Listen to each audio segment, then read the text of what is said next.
So welcome everybody. Thank you for joining the webinar on engaging online learners. You may be expecting this webinar to be about engaging learners with the John Wayne style of online teaching. This viewpoint suggests that the distance educator is the professor of knowledge and keeper of wisdom and has the skill, charisma, and vision to lead students bravely into new educational frontiers. But instead of the John Wayne style, I'm going to introduce you to flipped online educators. Not as in they flipped their lid or have flipped out, but flipped as in instead of controlling the knowledge and dispersing it, they let their students create their own knowledge and share it. They are teachers with exemplary ideas and practices that they are willing to share. Flipped teaching, as you know, is a necessity because we're living in a world where sharing knowledge is more powerful than being the keeper of knowledge. So the flipped leaders I'm going to introduce you to value collective wisdom and the sharing of knowledge, and they apply innovative learning to real-world experiences. Childish thinking, bold ideas, wild creativity, and optimism. My name is Sandy Hertz. I'm an e-learning and communications consultant and instructional designer. I coordinate and engage in the development of online learning and professional development for local and international organizations. I manage SEAT, an online community for educators to explore teaching and learning with technology, and Open Schooling Connect, which is a community dedicated to open education, open source, and open educational resources. I personally am passionate about open because open has the potential to increase access to education globally. So all our workshops that we do in SEAT are free and open and available to all. You know it's impossible to predict what kinds of surprises you'll encounter when you try something new. So a great way to achieve success is to buddy up with others who can share their wisdom, guidance, and food for thought. And so I'd like to introduce you to these flipped EdTech leaders, role models and mentors. They're exemplary online teachers that have advice and strategies to share from the field, if you will. So I'm going to turn the microphone over to Lisa if she's here. She's not here yet, so I'll go on to Jeff, perhaps. Oh, there's Lisa. So Lisa, just before you have a chance to even catch your breath, I know that you're just here for a short time, so I'm going to pass the microphone over to you. But before I do, I have a question for the people joining us. Paulo Coelho says that a child can teach an adult three things: to be happy for no reason, to always be busy with something, and to know how to demand with all his might that which he desires. So I'm wondering, what are some things you have learned from kids? So I've typed a few things in, but type your answer in the chat window or tweet it to #EdTechBC. So I'll keep this slide up and turn the microphone over to Lisa if you're ready. Hello everyone, I didn't even get a chance to test out, so can you just give me a thumbs up if you're hearing me okay? And I do apologize for being late. And okay, sweet, thank you. Well, at least two of you can hear me, three of you can hear me, so I'm going to go. All right, thank you for coming in, and for those who are repeat visitors from our last webinar, thank you for giving us another go. When I think about engaging learners online, I think of a couple of things. I have the opportunity to work in K-12 as my day job. I have been at middle school for the last few years. Now I'm at kind of a new configuration of high school. And then I also work with adult learners solely online through Rural Roads and some other concerns as well. But that's sort of been my main gig the last few years. And I also get to have the opportunity to have adult learners online, and sometimes I get to have face-to-face sessions with them and then teach them later online. So I've sort of had I think almost all the possible combinations of online, hybrid, some of each, etc. There's probably more words in there, but that's been the thing that I've been able to sort of think about when I think about engaging those learners, because I can sort of compare one to the other. An example that I've given before, and I really want to share it again because it was such a learning opportunity for me. A few years ago I had a grade 9 class in social studies, and I had set up a Moodle course for them, even though I was teaching them face-to-face. I set up a Moodle course for them to be able to quickly click on links. I would put materials up there for them to read, or a web push link and stuff like that. Then I got the idea of perhaps I would like to give them the opportunity to also have discussions online. Mostly because I was kind of curious how kids would deal with online discussions, and I wanted to play around with Moodle a little bit and see how it worked. I had only used it just as sort of a one-way tool up until then. And here's what I found.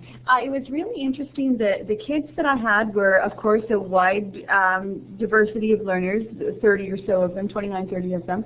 And I had hoped that the kids that were quieter in our face-to-face sessions would find a voice online. And to a certain extent that did happen. One girl in particular stands out in my memory. She raised her hand, which was very rare for her to speak out in our face-to-face class.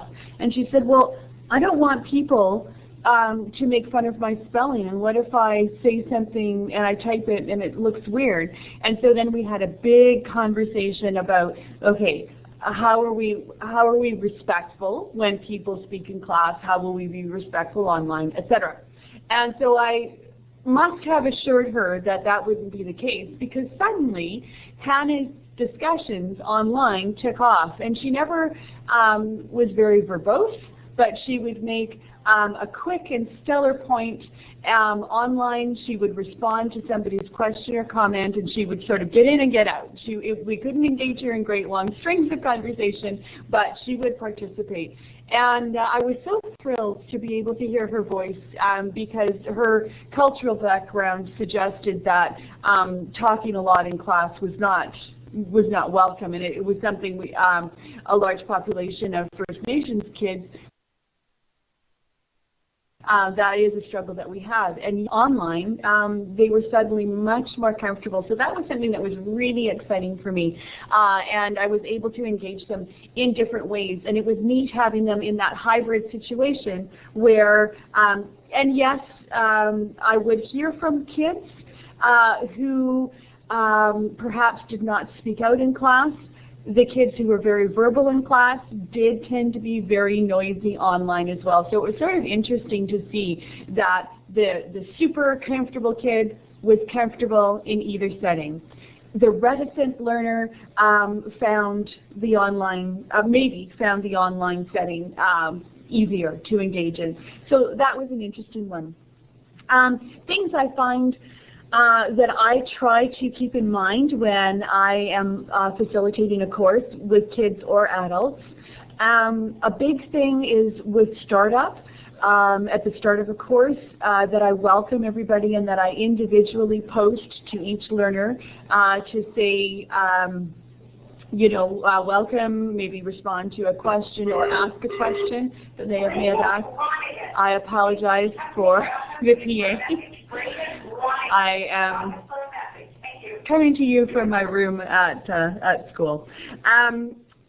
So the introductions are really important, but then I find sort of backing out and letting them have the opportunity to engage with one another, particularly with adults.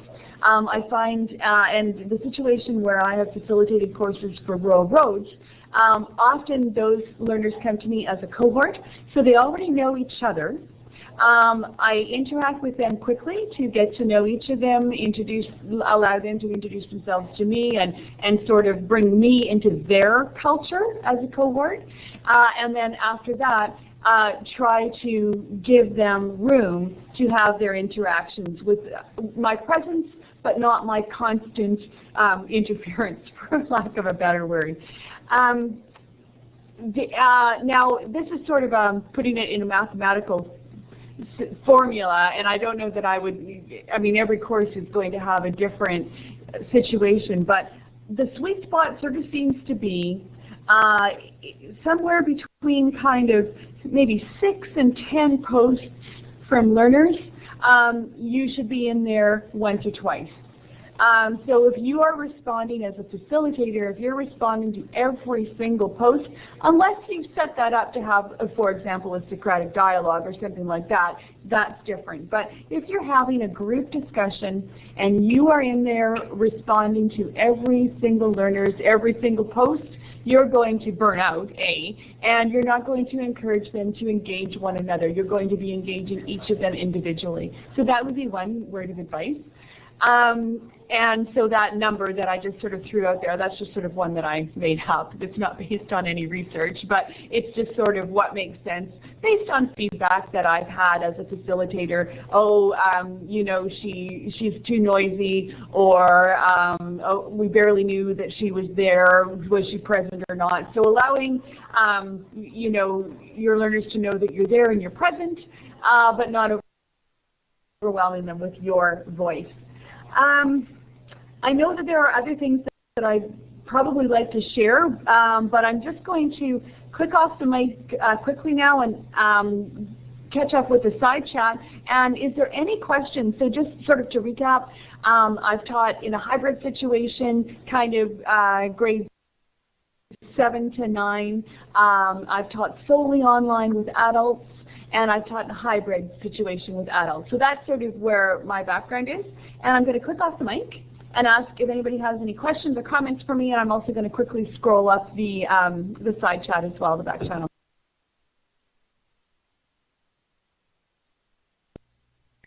Thank you, Lisa.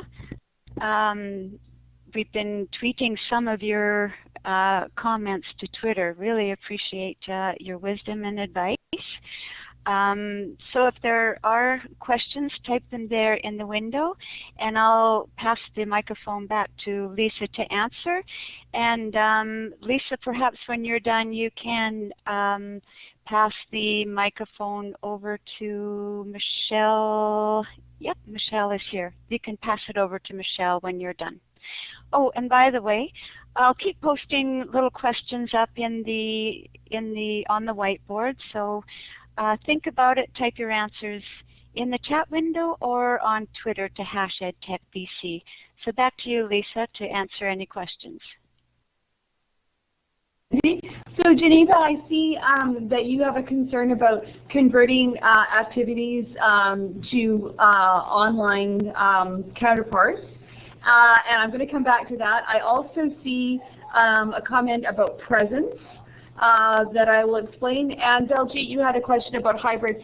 When I refer to hybrid, I simply mean that I see the same group of learners in a face-to-face environment, a traditional classroom probably, and then I also see that exact same group of learners at the same time in an online environment.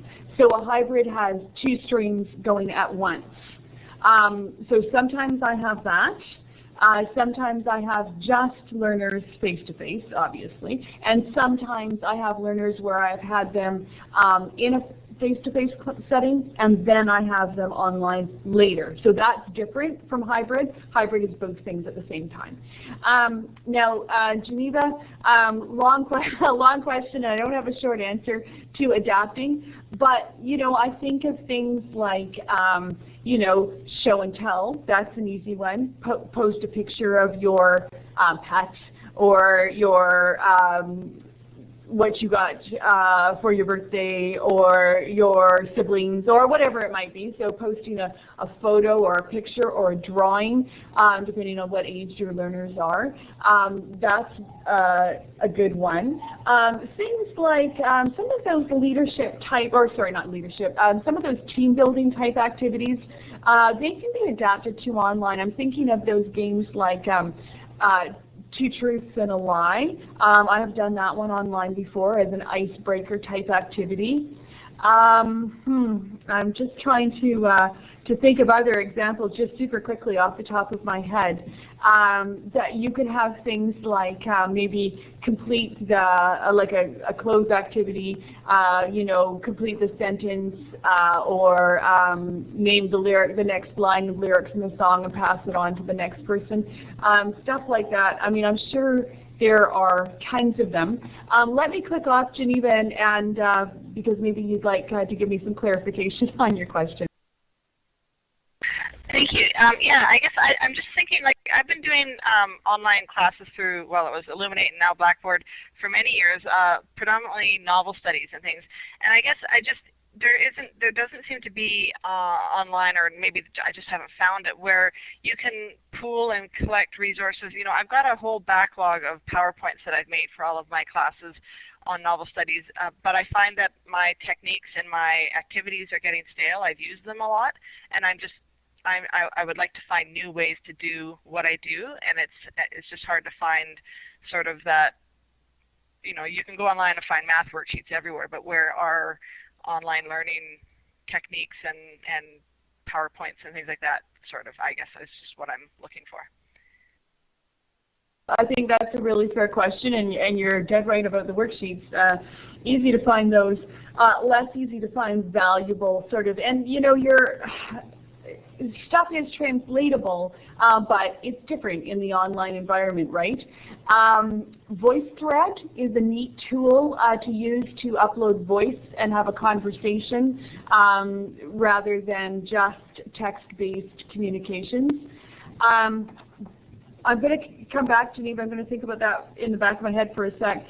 Barb asked a question about online safety. In my case, yes. When I've got K-12 kids, absolutely, we talk about digital citizenship, and without question, and even in a closed environment, you know, and I confess I kind of winced when I said, you know, introduce yourself and post a picture of your siblings, because of course that isn't something that I would actually do unless I had, you know, a super secure setting. And Moodle, depending on how it's set up, I mean, it is very secure. But yes, I would definitely have that whole conversation around safety. And the digital footprint, I think that's really relevant. It's interesting because I've only taught teenagers since I've started to teach IT. And it's interesting how laborious it is to get that message through to them. And I will have taught kids, in some cases, 3 years in a row, grade 7, 8, and 9, and I'm still having incidences of, you know, inappropriate pictures or examples of cyberbullying, even though they've heard it from me year after year.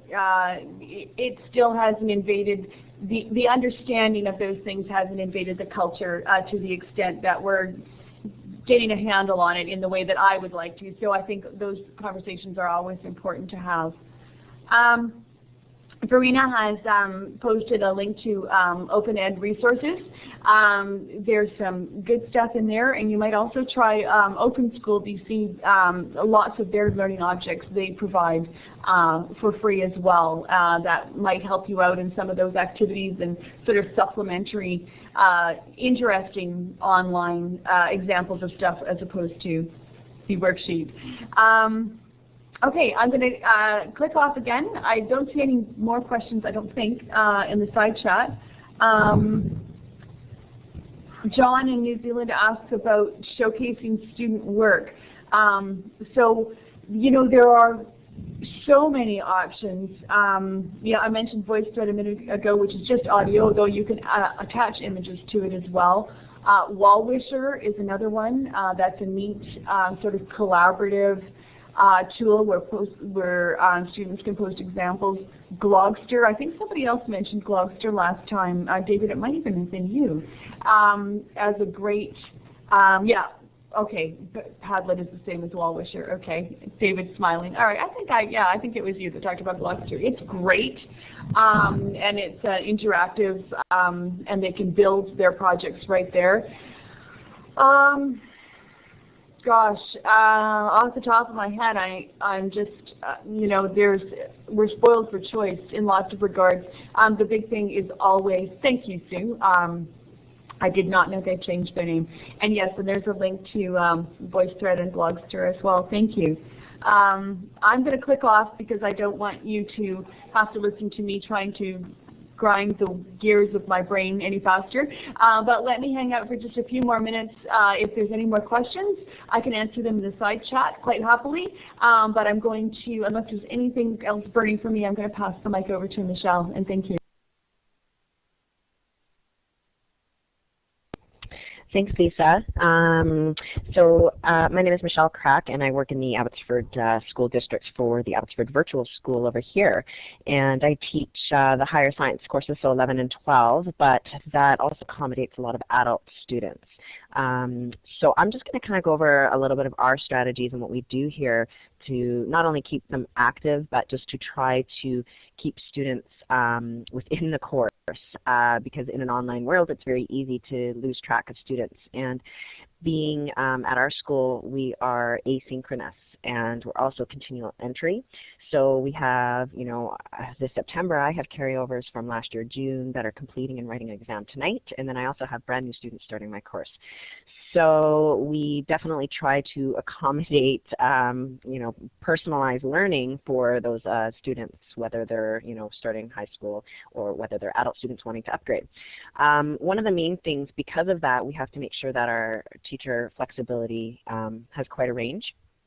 So we, most of us will either work weekends or will work evenings just to accommodate, because if we have adult students that are in work all day long, they have no access to us at night. So we kind of leave our office hours a little bit open on certain days.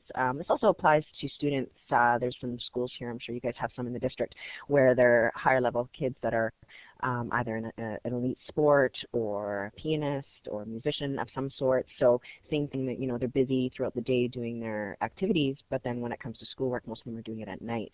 And one of the main sources that we're using is Skype. I have used Blackboard in the past. I teach 5 different courses, so I've found that when I do have a Blackboard session, it's quite hard to accommodate all of my students within that, because I might have one student from physics who's in Unit 1, and then I might have a student from chemistry who's in Unit 8, so they kind of hover around and wait for help. So usually what I'll do is I'll set up Skype times where I'm open, and students can kind of just pop in and catch me when, you know, they have a question. They know that my certain hours I'll be online.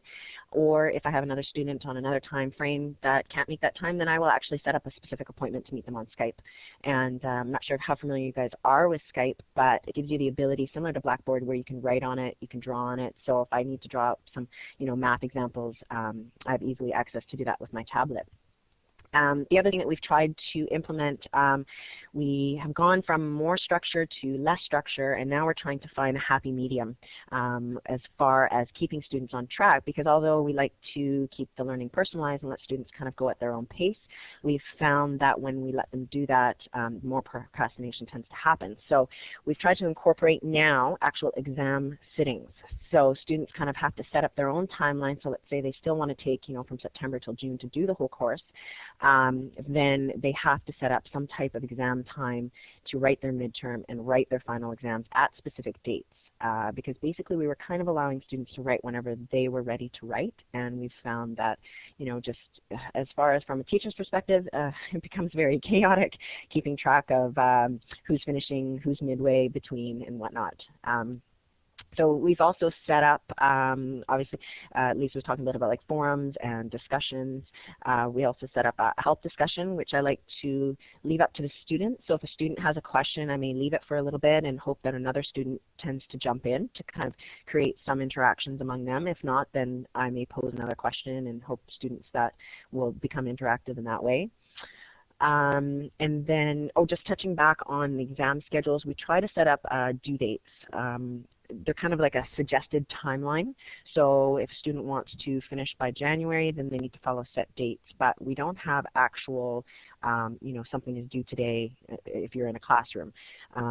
We have a rough due date. If they miss it, then they can just hand it in whenever they want. But we do try to be a little bit sticky on the due dates. But again, we don't, they don't lose any marks for anything like that. And we also, within the Moodle, which is what we use for our online learning, is, we try to stay on track with them through messaging system. I have a standard welcome message that I actually send out to all of my students. They're supposed to formally introduce themselves to me once they come into the course, and I kind of have a preset one that I use that just draws their attention to important dates, making sure that they stay in touch with me, because I find that, students are eager to start a course, and then within the first 2 weeks, once they realize that there's actually work to do, they tend to fall off the platter. So usually I try to keep track every 2 weeks of my students who haven't been online, and then I'll try to touch base with them personally, and sometimes it might warrant a phone call home. But overall, I mean, I think that, being in an online world, if you're not running not within the continual entry world, it makes it a little bit easier, and that's kind of how it was when I first started here, and we used to have the one-offs. But now that we're going into continual entry and trying to really personalize everybody's learning and let them, work at their own pace, we're posing a lot of problems with keeping people active and engaged. So hopefully somebody has a little bit more of a help on something like that. I know, I can't remember if it was Brad or somebody was talking about cohorts, so I'm curious to see if anybody else has more information about that. But that's kind of what we do here at AVS. So if you have any questions or things you'd like to comment about.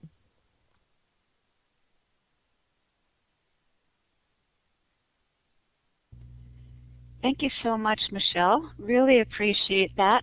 We'll keep an eye on chat to see if anybody has questions. And we'll turn the microphone over to Claire.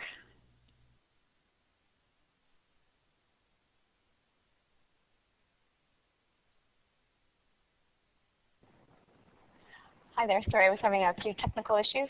Can everyone hear me okay? If you could just give me some feedback either in the chat window or with the smiley faces and so on. Seeing a few check marks there, that's great. I missed the first little bit of the presentation, so I hope I don't duplicate what others have said already.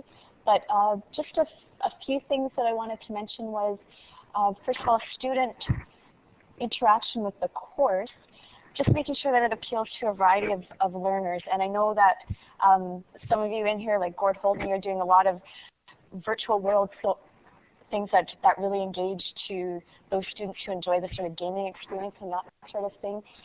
If you have a more traditional learning management system like, say, Moodle, do you have a variety of visual, audio, text? I noticed in the chat there people were talking about using audio a lot more.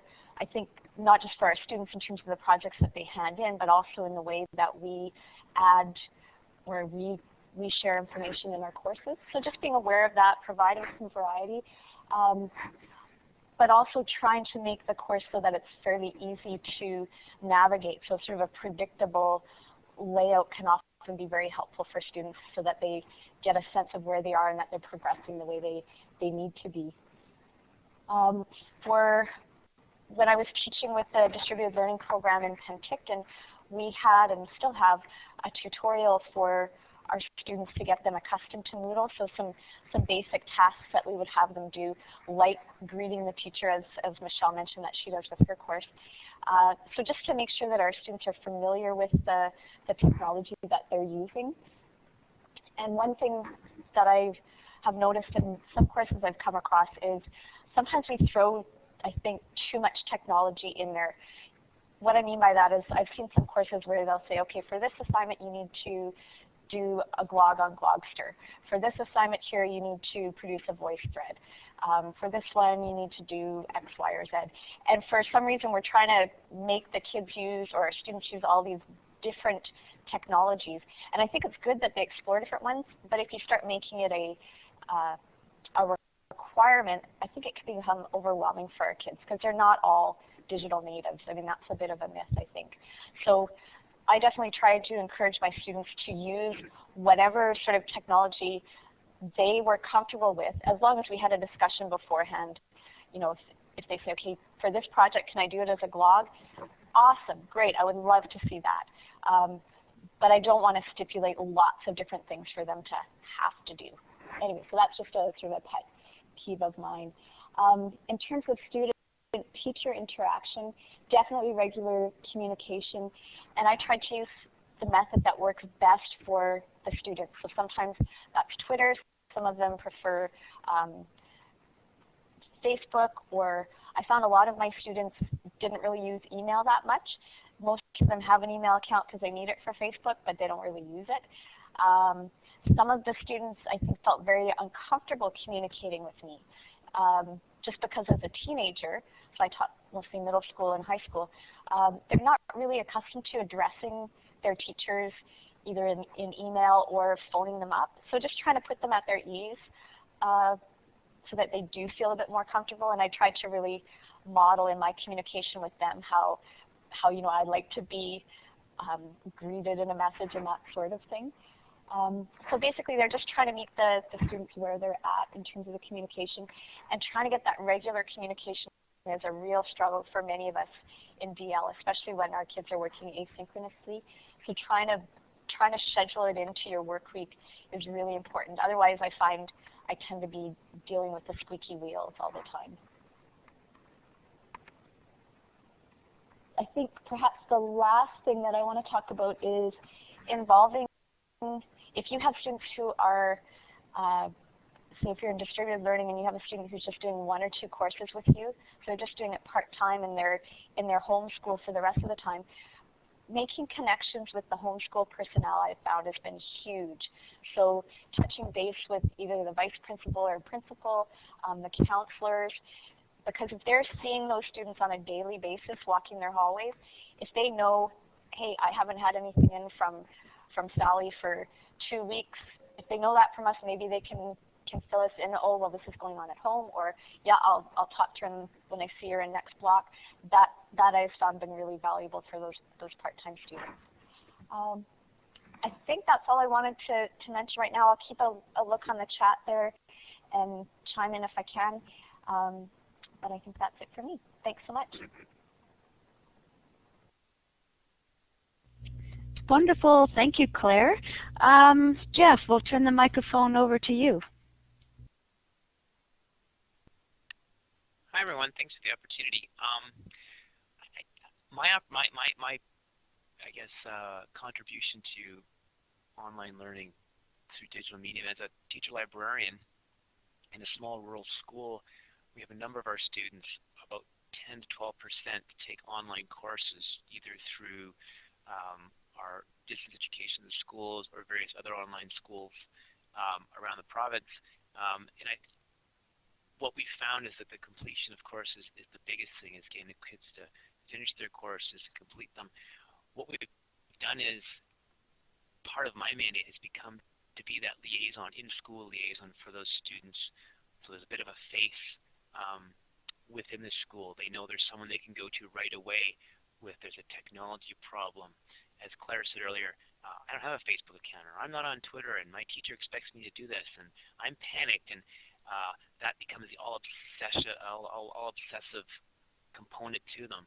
And that's all they're thinking about, and of course the learning and everything else becomes secondary. So part of my job is to be able to help alleviate that with some of the students, make them feel that's a small part of the learning. The big part of learning is your engagement with what's going on with the content and with other people. So I think, and I know it's tough for some schools, and again, I've taken this on as a side thing off the side of my desk because I've seen our students who are taking online digital courses, distance courses, distributed learning courses. I've seen them struggle, and I think it's a shame because I think there's just that missing piece, is that human piece right there at that point. And I don't always have the answers, but I think I'm able to be there and help them, redirect them. Ask them to think of the question, where should you go? Who should you talk to? Have you thought about contacting your instructor? I hadn't thought of that. Well, where's the email? And these sorts of things sometimes are lost. It's the simple day-to-day administrative minutia that I think sometimes burdens the students, and it really takes away from the learning that should be at the forefront.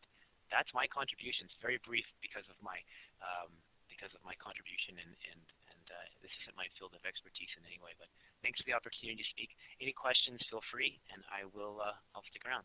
Thanks for the opportunity, Sandy. I'm passing the mic back to you. Thanks, Jeff. It's really nice to hear the perspective of the teacher librarian. Verena, I will pass the microphone over to you.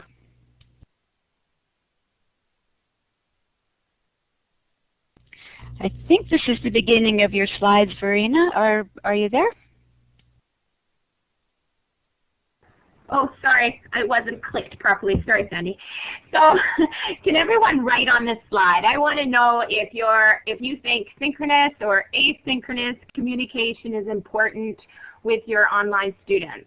To write on this slide, go ahead, those who know how, but those who don't, just click on the pencil, which is right beside the participant box, and just tell me what you think. Asynchronous, synchronous, both, and even examples. What does it mean?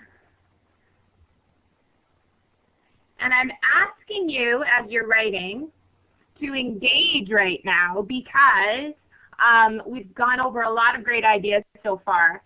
And my focus is including the students in the process. And that's how we engage our online learners. I like what you're writing here. Both have their place.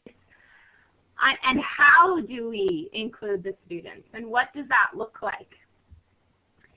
And so for me, what I've been doing is I've been creating massive open online courses for high school students. I like how we're most both, some flexibility. It's true. But in British Columbia in particular, most of our courses are asynchronous, which means any place, anytime, kids can come in whenever they want. And that takes away from the opportunity to engage, unless, as I've learned, you work with Bord Holden and you work in Quest Atlantis in virtual worlds where it never really matters where any of the students are at, because it's all about them and it's personalized learning. So I would really encourage you to learn a bit more about virtual worlds and the possibilities, because it doesn't matter. You don't have to get together as a group. It really lends itself to a lot more opportunities. But massive open online courses and open learning is about going out and asking the kids what they want to learn, how they want to learn it, and integrating those kind of authentic learning opportunities into the classroom. And I'm just going to quickly put in the link box. This is the next open online course that I'm going to be working on in Alberta, and anyone's allowed to take it, high school students across anyone in the world actually, and it's on leadership. And engagement is about catching the students' attention and being included in the process and included in the learning process. So I say don't make massive courses that take forever to complete. How do we shrink them down? How do we integrate ideas? How do we integrate subject areas? And to do that, we're doing a 1-credit leadership course, and the students are part of the process. Also, I would also want to point out with this whole idea of flexibility and including the students is in the assessment piece. When we think of assessment, I'm again thinking about just grading and standardized tests and quizzes. And so how do we really design opportunities, not just using rubrics, but to encourage the students to demonstrate evidence of their learning, real evidence of their learning. And that is through competency-based assessment, and that's a lot of what I've been working on and doing right now. And that can include like badges and the open badges system with Mozilla. And I guess finally on that note, last time I talked a lot more about social media, so I wanted to not talk about that so much, but I do use a lot of social media. I'm just looking for the link on the last one, but the Mozilla Web Literacy Standard is something that we should all really look at it integrating into our classrooms. And it gives you some competencies and some demonstration of some skills and activities that you can actually incorporate to create authentic learning experiences for their kids. The kids are learning inside and outside of the classroom, so, and now Sandy has nicely forwarded to all my findings. Yes, thank you. The kids are learning outside and inside of the classroom, so the Web Literacy Standards give you a framework to let them really be a part of the learning process. And I think that's about all I wanted to talk about today. The findings you can read. And the next page, there you go. Those are the findings.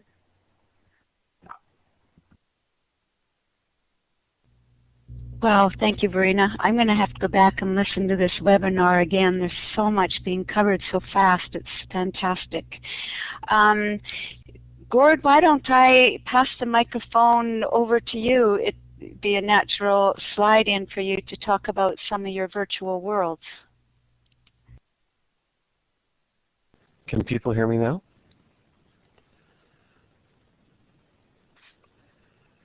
Okay, I'm needing some sort of indication that people are hearing me. Oh, thank you. Okay, good. All right, well, I guess the place for me to start is where I started my career in education. This will be a very quick trip through. It was the classroom. And in the classroom, I think the thing that I really learned that made the classroom experience and learning successful was when I was training student teachers, they'd ask me, what's the most important thing to being a good teacher? And I would say the first thing was relationship. When they asked me what the second thing was, I'd say relationship. And the third thing, of course, you know, it's kind of like location, location, location in real estate. But you know, over the years, I've modified that. Of course, realistically, relationship I think comes first. But when it comes to children really learning something and maintaining it, the immediacy of feedback is so vitally important too. So if at all possible, the feedback was given to them right there in class, you know, in a way that was a positive thing. And then the third thing was that the learning was purposeful and relevant. So if the kids were putting up their hands and saying, why do we need to learn this? Well, it was really important that that was addressed, you know, they need to know that it has some purpose to it. Now, of course, that classroom experience, if we look back historically on how learning has always been done, it was experiential. And when you were learning a trade, you'd take an apprenticeship on. You wouldn't be given a textbook. And in fact, the textbook didn't happen until Marco Polo supposedly went to China. It's doubtful that he actually did.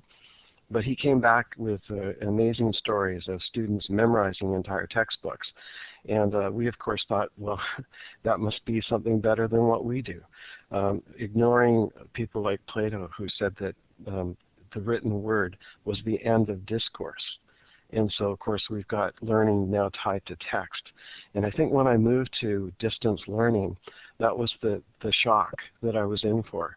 I thought that there would be a lot more profound use of technology to make learning experiential and to make it more relevant for the students. But instead, to a large extent, it was just simply putting text up on the screen, whether that's links or whatever. Now, certainly moving to speech is a step in the right direction, but I would just say that that really doesn't go far enough. Talking about links, it reminded me of golfing and how my wife would always say whenever I go out golfing, she'd shake her head and say, I just don't get it. It makes no sense to me at all. And I tried to explain it to her, but it still didn't make sense. Until one day she went out golfing with me and actually experienced it. And at the end of it, she said, you know, that was fun. I really enjoyed that. And you know what? I get it now. I get why people do that. Now, I don't get to go golfing more than once or twice a year, unfortunately. But now my wife is actually looking forward to her retirement years, and one of the things that she wants to do is go out golfing. And that didn't happen by reading a magazine or by listening to people talking about it, but by actually experiencing it.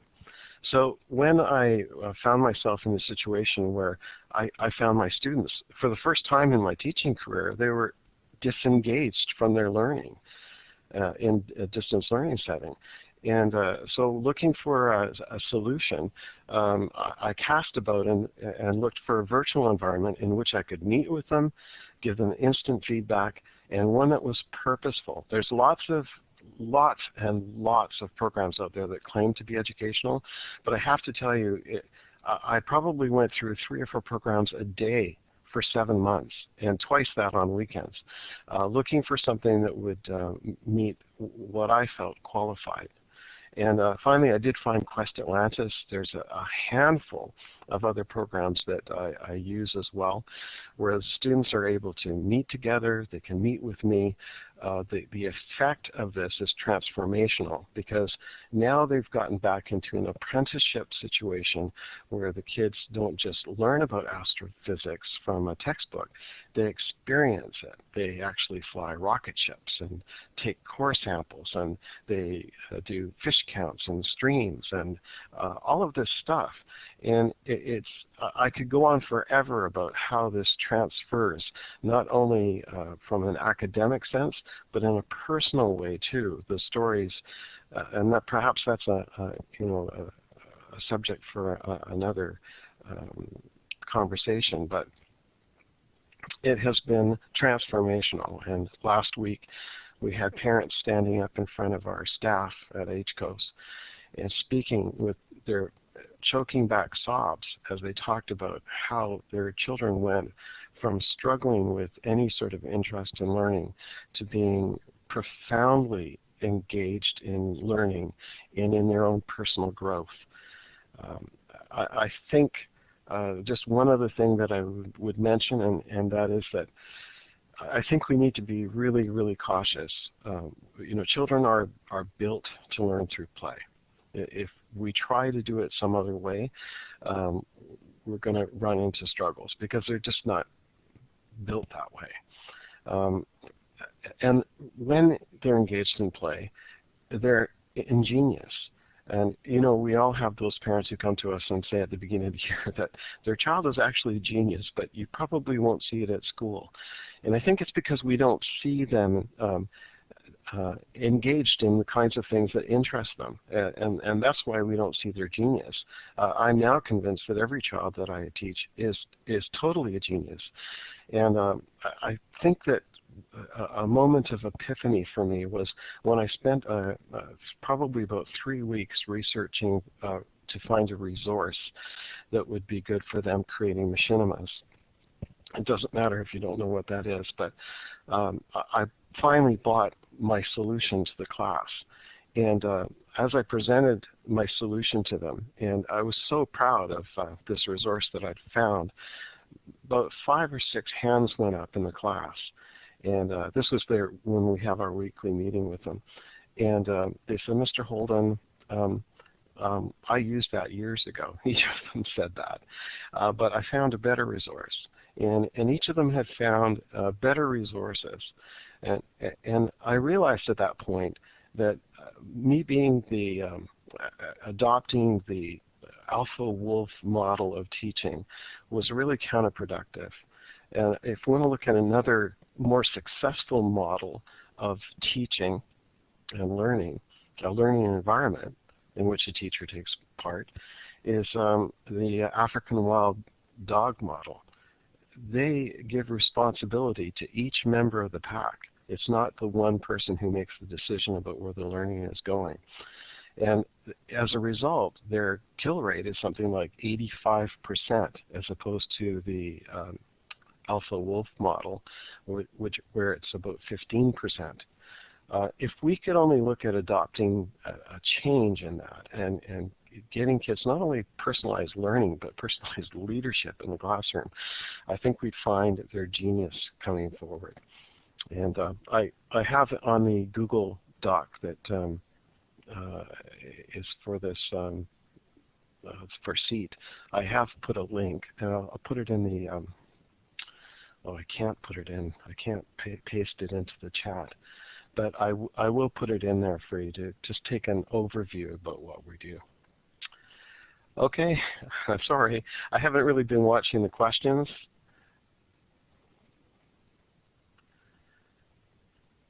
But I think really that's all I have to say, other than the fact, feel free to contact me at any time. My school is actually so profoundly shaken up by what's been happening that they've freed me up to do training and just to help share what we've learned and what we're doing with anybody else who's interested. Quest Atlantis is free. It was designed by Indiana University, the Faculty of Education, the Learning Sciences Department. So these are people who know what they're doing. I never taught from out of the textbook. I never thought it was good enough for the kids. So I've got a basement full of boxes of curriculum that I've designed myself. It sits in the boxes now because the curriculum devised by Quest Atlantis is just so superior.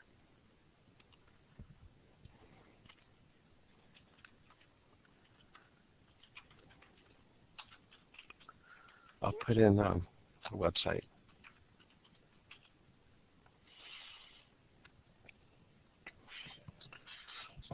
I actually haven't got my Twitter app.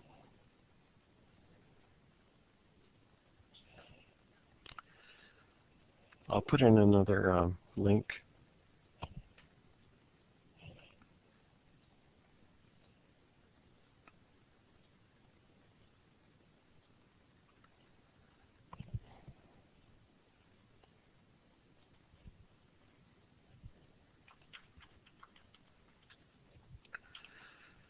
If you contact me at my email address, I would be glad to talk to you about the training.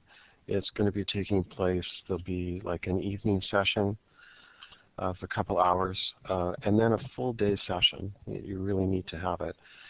Quest Atlantis is not just, most parents are a bit shy of it to begin with because they figure that it's a video game. But it's so much more. Using that resource, you could run a school. A middle school would be perfect for that. The only thing it doesn't have is a Marks Manager.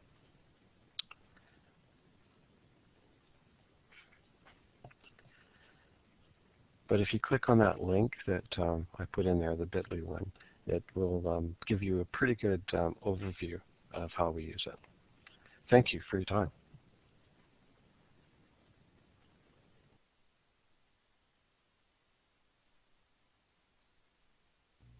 Thanks, Gord, and we'll look forward to checking out the workshop. Sounds like something valuable and exciting.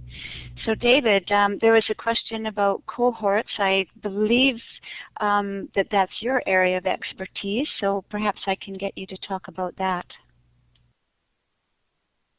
Sure, I see that we're running out of time, so I'll try to make myself brief. I tend to hog the mic, so I'll go quick. But I firmly believe that the self-paced continuous enrollment model is it's bad for learning. It's bad for especially school-age students. They need to know that there are deadlines. They need the structure and support of getting things in on time. So a lot of us are stuck with the continuous enrollment model, and I actually created a video. I go on and on and on for 20 minutes. I'll just put the link here. You can watch the video after this session if you like. It goes for about 20-22 minutes on how to set up cohort-based enrollment. Impose that on a self-paced continuous enrollment model. And I'm using Moodle for that, but I'm sure the other learning platforms will have something similar where you're using the calendar, the course calendar, and putting in deadlines for different groups. And putting in, they're kind of loose deadlines for assignments and things so that the students can turn things in before and a little bit after, but there are deadlines there, and to help keep moving things along. But yeah, I really strongly believe in cohort groups and using the collaboration as much as possible, discussion forums, projects where the students are doing presentations and presenting their information. Just as Lisa and Verna were pointing out, you should use your learning platform as a one-way tool. Okay, I'm just going to turn off the mic because I'm not sure if I think you wanted to turn the mic over to Chris as well.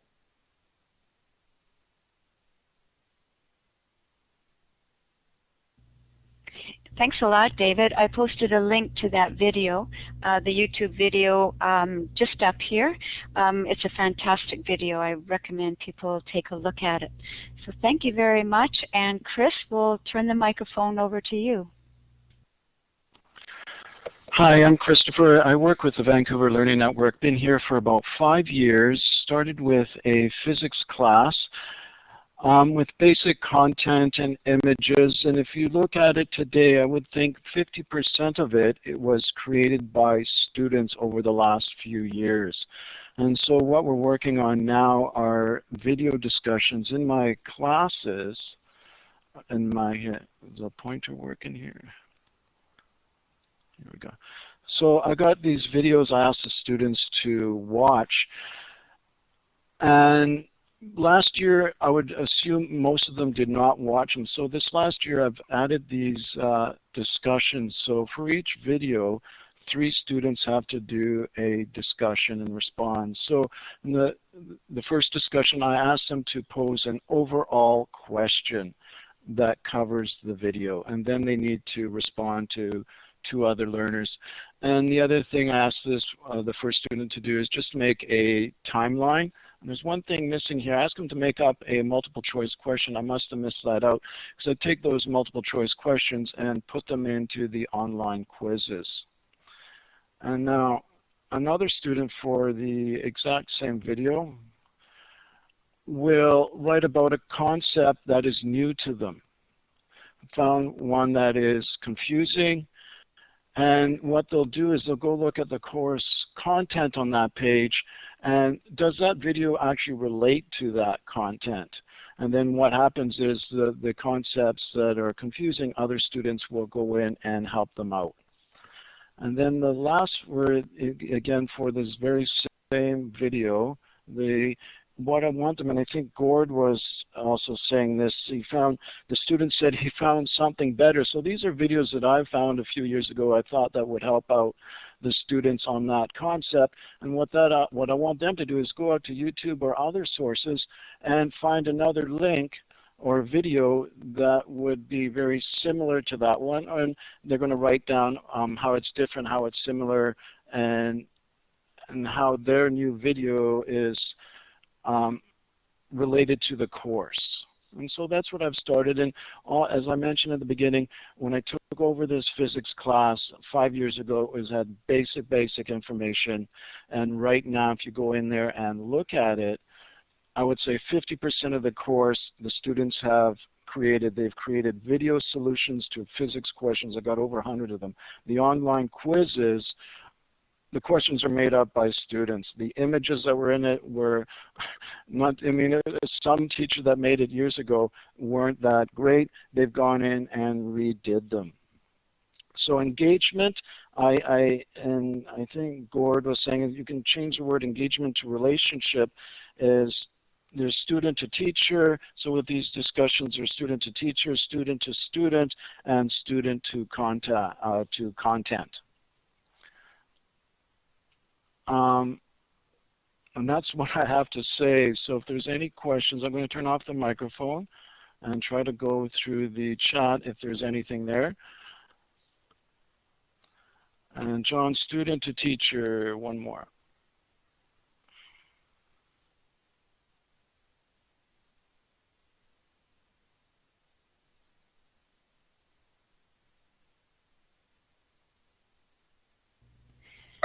Thank you so much, Chris, and to all these FLIP leaders who've shared some of their ideas and expertise today. It is so much appreciated. Conversation will continue in SEAT and in our Google community that's specifically for tips and techniques on engaging online learners. You may also be interested in our first SeatMeet free and open online course. It starts September 20th, runs for 5 days, and it's on engaging online learners. What's unique about this course is that it's being offered to us by Vancouver Animation School. They've developed their own learning management system that is designed specifically to engage learners. It's a new and innovative approach that it'd be worthwhile checking out just to see what they've done. It's as mind-boggling as the virtual worlds are to check out and see what they've done. I will put the link in Google. It's also in our Engaging Online Learners community and in SEAT. And I'm going to turn the microphone over to all of you if you have tips and advice to share that we haven't thought of. And other areas for professional development, we are starting to put together a calendar of events for this year. If you'd like to facilitate a course or have a topic you recommend, type it in here or tweet it to EdTech-BC. So thank you so much, everyone. I'll turn off the microphone and let you jump in and add other comments.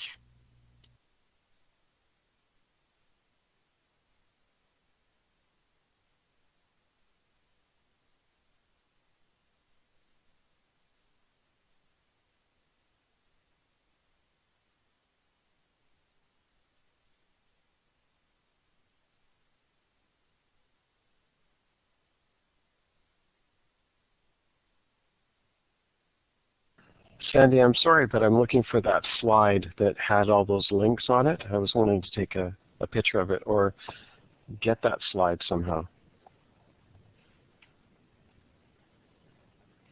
Thanks. Yeah, here it is, Gord. John, you've asked why they've limited it to 100 seats. I don't know why. But I'm amazed. We've only just posted it, and the seats are going really fast, which is really nice to see. I imagine if we pass the 100 mark, they might open up to more seats, but I'm not sure why. I guess we'll find out when we take the course. Sandy, the course has to do with animation, does it?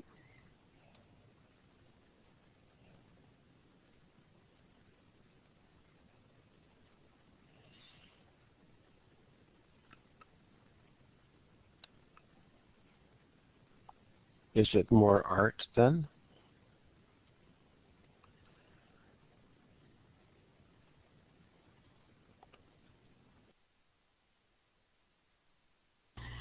Sorry, Gord, I've only got it set up for one speaker.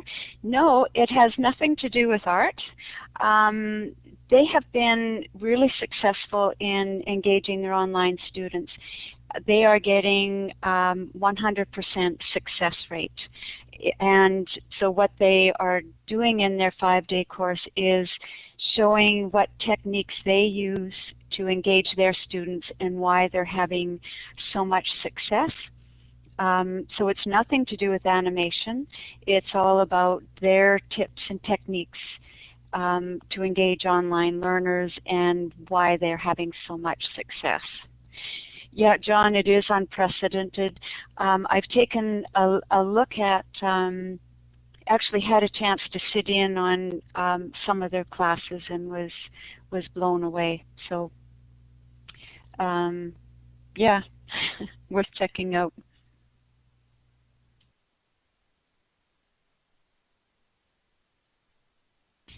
Yeah, that's a good point. I suppose it's because they are a school and they do charge the students, but even still, I think most universities are, I don't know what the stats are, some of the ones we're running through the Commonwealth of Learning where people pay were around 50–60%.